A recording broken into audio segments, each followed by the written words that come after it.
Hey guys, on this month's episode, I'm looking at the stats to see if these increased interest rates are affecting our market. Here we go.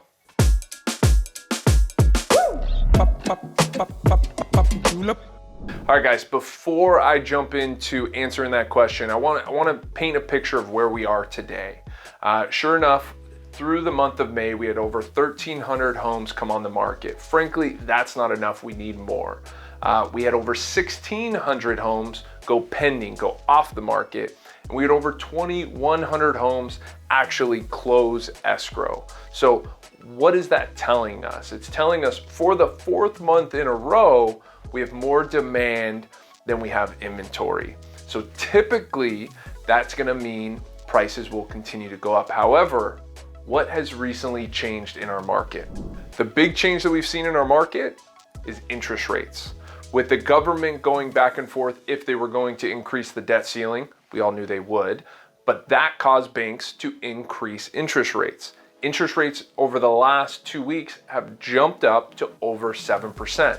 Now that the debt ceiling has been finalized, we're starting to see rates creep back down, but they're still holding at that 7% threshold. So what does that cause?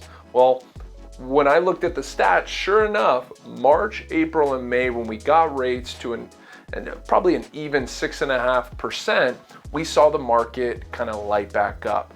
Consumer confidence came back. They felt like rates were stabilizing, eventually probably going to come down, and we saw a lot of buyers into the market. Over these last 2 weeks with interest rates over 7, we've seen some people pump their brakes. Now, it's nothing drastic. However, I do think that we found a little bit of an equilibrium, and we probably won't see prices necessarily go up until we see interest rates come back down. So my advice for everybody out there, let's keep an eye on these interest rates because that's probably going to dictate pricing going forward. All right guys, so here's my advice for all my buyers and sellers out there. For all my buyer clients out there, what do you need to do to be successful in this market? Well, you need to be active, you need to be aggressive, you need to be running out there to view properties that interest you as soon as you can. Furthermore, you might have to stretch a little bit out of your comfort zone to lock a property up, right? We have these really low inventory levels and good demand like we've always had for the last 15 years in San Diego. So there's probably gonna be competition. And I'm talking from personal experience of passing up on an opportunity on a property that I really liked over about 25 grand. Now, 25 grand sounds like a lot. And in the heat of the moment, it seemed like a little too much. However, when I look back in hindsight, I should have bought that property. What is 20% of 25 grand, right? We're talking $5,000 out of my pocket.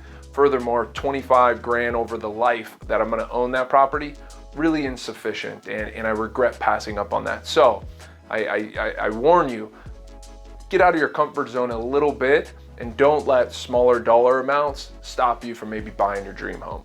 Now, for all of my sellers out there, my big piece of advice right now is we have a lot of buyers looking for move-in ready homes. People don't want to renovate right now for some reason. All of our listings that are move-in ready, that show beautifully, they're the ones that are selling and they're selling fast. The ones that need a little bit of work, they're sitting a little bit longer. So that's my advice, guys. If you guys have any questions, please reach out to myself or somebody here on the True Local team. Take care.